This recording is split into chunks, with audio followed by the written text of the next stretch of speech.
Hi guys, it's Hannah and welcome back to a game of Fangs and Thrones. Now today I'm going to be filming my October wrap-up, and I read a total of 14 books, and how that equates to my overall TBR will be, I'll talk about that in the Bouncing My Books. I read 14 books, 2 of which are a reread for a secret project that I can't talk about yet. One was an audiobook, one was a Kindle book, and then the remaining 10 were physical books, or, well, 2 were graphic novels, but I'm counting them as physical books. So let's get started. Now this is going to be a long video because I guess I have read 14 books, 12 of which I will talk about. So we'll start with the audiobook, and if you're wondering why I keep looking to the side, I've got my bullet journal with all my notes in it. So we'll start with the audiobook, and that was Broken Thrones by Victoria Aveyard. This is the bind up of all the short stories in her Red Queen series, which follows May Barrow as she comes to terms with these incredible abilities that she shouldn't technically have. But these short stories, there were some stories that obviously I didn't like as much as others, but that's the nature of short stories. But what gave it 4-star for me was the audiobook, the narrators. It was done as a full cast performance, and without telling you too much about what happens in each one, but with the events of the last book, War Queen, I think it is, we find out the history of everything through Julian, and he is the main narrator of this, and he introduces the story as with a timeline and as a paper, and he's reading it out and he's sending it to Cal, who is obviously the Fire King, who has denounced his throne. So we see that, and he introduces the story of Karina. Sorry, it's been a long time since I finished. It feels like ages since I finished this book. But we see it through him, and then we obviously have the perspective of May in some stories. Cal himself, Julian isn't really characterized. We don't really see anything from his point of view, but he does have a presence as the overall narrator. We follow Cal's birth mum, whose name I've conveniently forgotten, and then we also have a bit in Maven, the main protagonist, his point of view as well. So that was quite interesting seeing how everybody thought, so I gave it 4 stars. Then on Kindle I read Harrow the Ninth, and I gave that one 4.5 stars. Yeah. The story, Harrow the Ninth, is obviously the sequel to Gideon the Ninth, which I have also read. It's just here out of shot. And I did enjoy it. The only thing is I found it really confusing and gripping in the best possible way. So obviously we follow Harrow, Harrowhawk, Nungaziamus or Nuzgaz. Anyway, we follow Harrow after the end of Gideon the Ninth. It picks up brilliantly, and it's less so much a story of who done it as what happened next. So chilling, and I didn't know what the heck was going on in the best possible way. So then we have 2 thrillers, An Anonymous Girl and You Are Not Alone by Greer Hendricks and Sarah Pekkanen. An Anonymous Girl I gave 5 stars. With this one, it was so well done. Basically, we follow Jessica, or Jess, as she accidentally ends up signing up for this psychological study conducted by Dr. Shields. Jess isn't meant to be there. She hijacks, because she's a beauty client and needs a bit of extra money. She sees a message on the client's phone and decides to pop along to this study and see what happens. Now that obviously piques the interest of Dr. Shields, and she's accepted, and things go from there. At first it starts off pretty harmless. She's just sat in a room, she has to answer some questions, but then she's invited to further partake in the study, and the line between what is the test and what is not blurs, and Jess doesn't know who to trust, who to turn to, and we see I don't want to spoil anything with it being a thriller, and I do think with thrillers you are better off going into it not knowing much. But with this one we do deal with themes of adultery, betrayal, lying and manipulation, and it is so well done that on one side you see this as from Jess's point of view, it's all good, it's all innocent, they're just helping out, whereas on the other side we see it through a slightly twisted and darker lens. So we have that one, and I rated that 5 stars. Now this one, You Are Not Alone, I rated 4 stars. The premise was good, it was gripping. We follow Shay, who is lonely, she's all alone, she's staying in the house of her ex-college crush, who she still has feelings for, and it is just a case of wrong place, wrong time. But as she grows closer to the truth and everything, we do feel that there is more to this. The reason why I'm giving it 4 stars is because of the ending. Well, maybe not quite the ending, but the reveal. I didn't understand it, and it didn't seem like it was part of the plot at all. It just seemed like, oh, shock value, we'll throw this in. And even now, thinking back on it, I still don't understand where this backstory came from, because we've had none of it throughout the book. And okay, maybe having that through the book would have spoiled it, but for me it would have made a lot more sense. But I do want to read more thrillers, even though I'm an anxious soul. Next we have We Hunt the Flame by Hafsa Faisal. With this one we follow Zafira, who is a hunter. She disguises herself as a man and enters the cursed forest to try and save her family, save the village, make sure they've got enough to eat. And then we also follow Nasir, who is the infamous Prince of Death. He is an assassin, and he betrays his father, the Sultan, quite a bit. He assassinates those trying to defy his father, which unfortunately does include Saphira. I rated this one, if I can find it on my list, 4.5. There was just something about it that didn't quite make it a 5-star book for me, but it was still really enjoyable. I think it might have been how the ending was. I mean, it is YA, it is going to have some predictability about it, but it just feels like using a certain character's history and who his father is a little bit tropey. But other than that, I absolutely adored this book, so we gave that one 4.5. These aren't in any particular order of how I read them at all.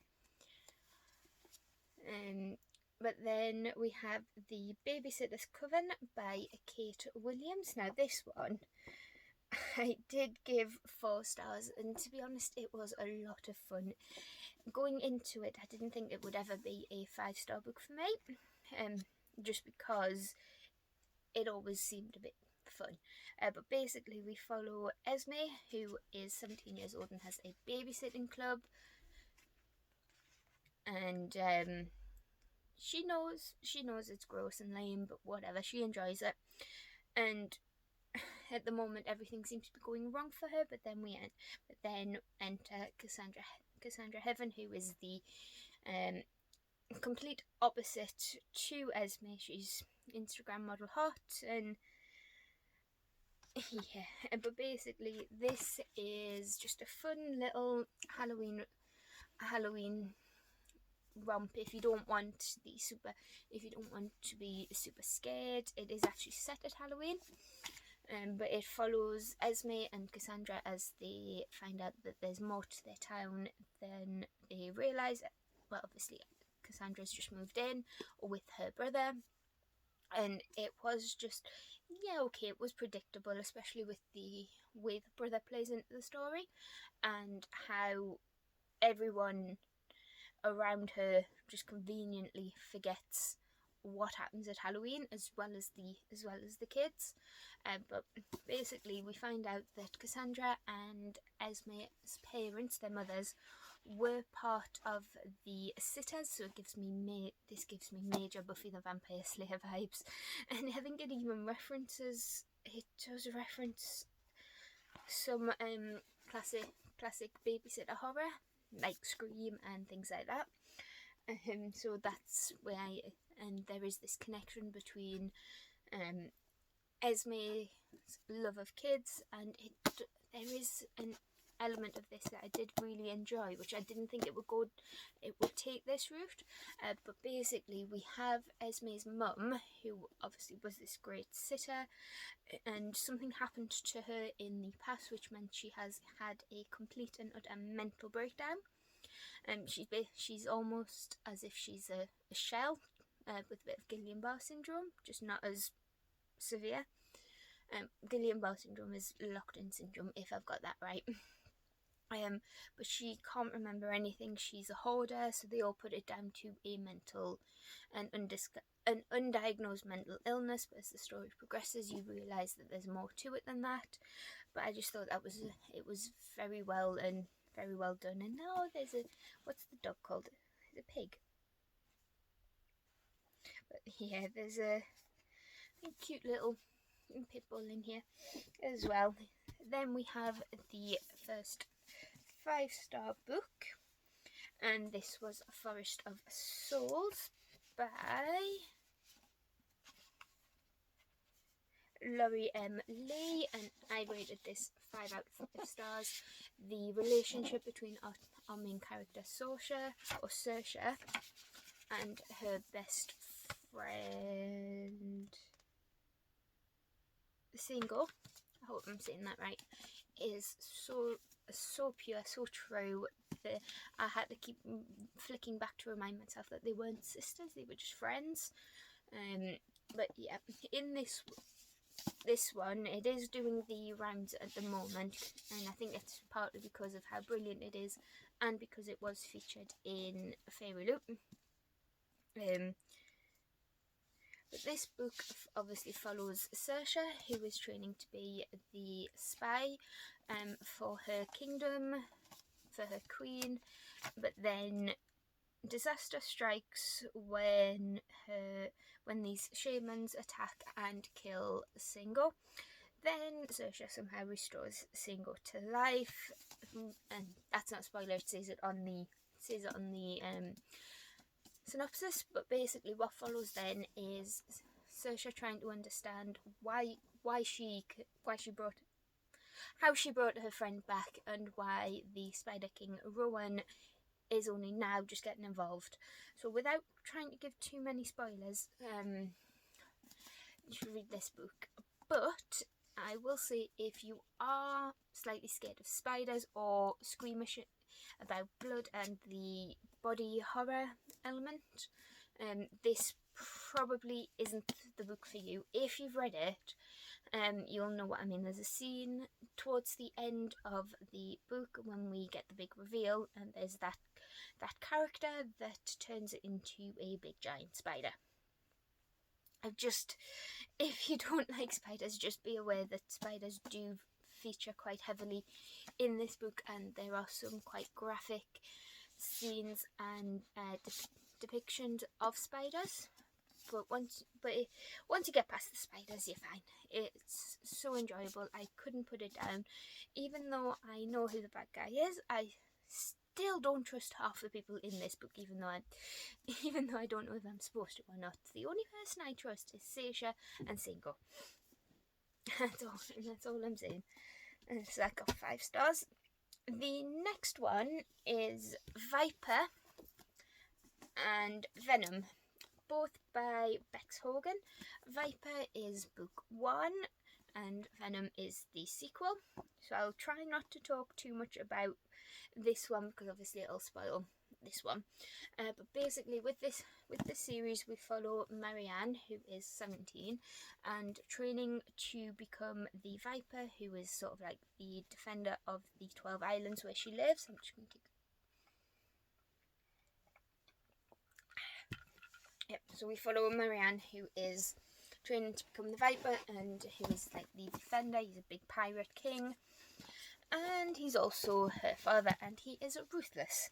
And when I say ruthless, I mean ruthless. It's more so in the second book, Venom, but there are some pretty harrowing scenes involving torture and yeah, just if you're squeamish about that, maybe avoid this one because they do get quite graphic. But basically, with this one, we follow Marianne as she learns more about what being the Viper means and understanding why certain things have happened. We also learn a bit more about the magic. We learn about magic of this world and why there is the need for the Viper, and why even though he is feared and a pretty ruthless black-hearted pirate, the king of this world still needs him. But Marianne as we go into book 2, we kind of realise that Marianne was never meant to be the Viper, and her father sells her to the prince, arranges a marriage, but the prince isn't what he seems to be either. So these both got 4 stars. Then we have The Damned, which for me was a 4.5. I love this world. I love Renee Ahdieh's writing. It's always so beautifully put together. And within this one, obviously we pick up pretty much after the events of The Beautiful. I'll try to keep the spoilers to a minimum, but bear in mind that this is a sequel. But we obviously deal with the fallout of what happened in book 1, which is here in its exclusive cover. But we follow the events of that one. We learn more about the Fae plus the vampire and werewolf truce that's been around in New Orleans, and we pick up basically where we left off. We see a little bit more of the world in which Bastien lives, including the Fae. Our main characters do travel. The only thing that stopped it from being a 5-star book for me personally was Celine, and it's more just nitpickiness. But at the beginning of the book, she gets a little bit whiny to me. It's like she can't remember, and she's all oh woe is me, why do I feel this way, blah blah blah. And maybe it is because we know what happened to her, and we know she's much stronger than what she's letting us know at that point. But once you get past that bit and she remembers what happens, or at least stops feeling sorry for herself and just gets on with it, the book does pick up. It is a little bit slow at the beginning, especially with Celine.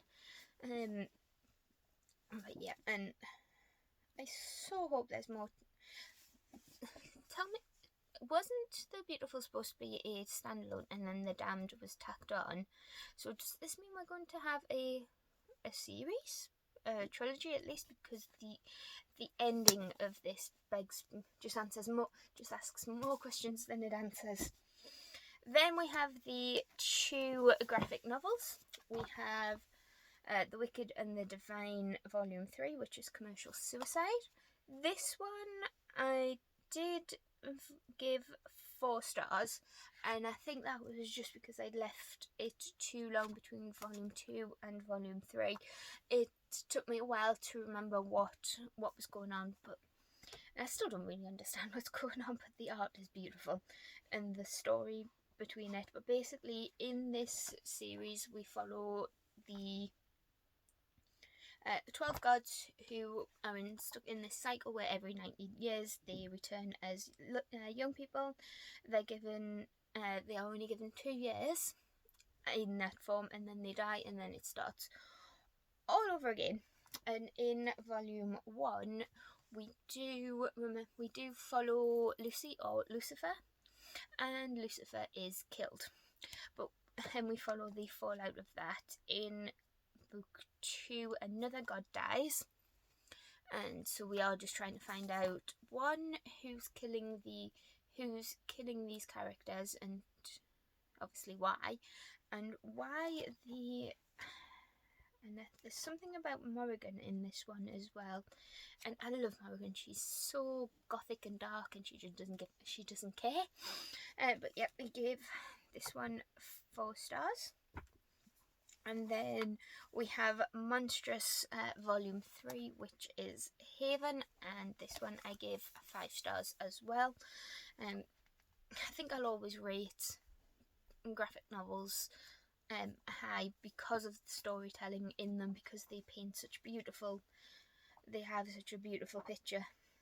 But with this one we follow Maker, who is possessed by a demon, a monstrum, in this world where we have the humans and these animal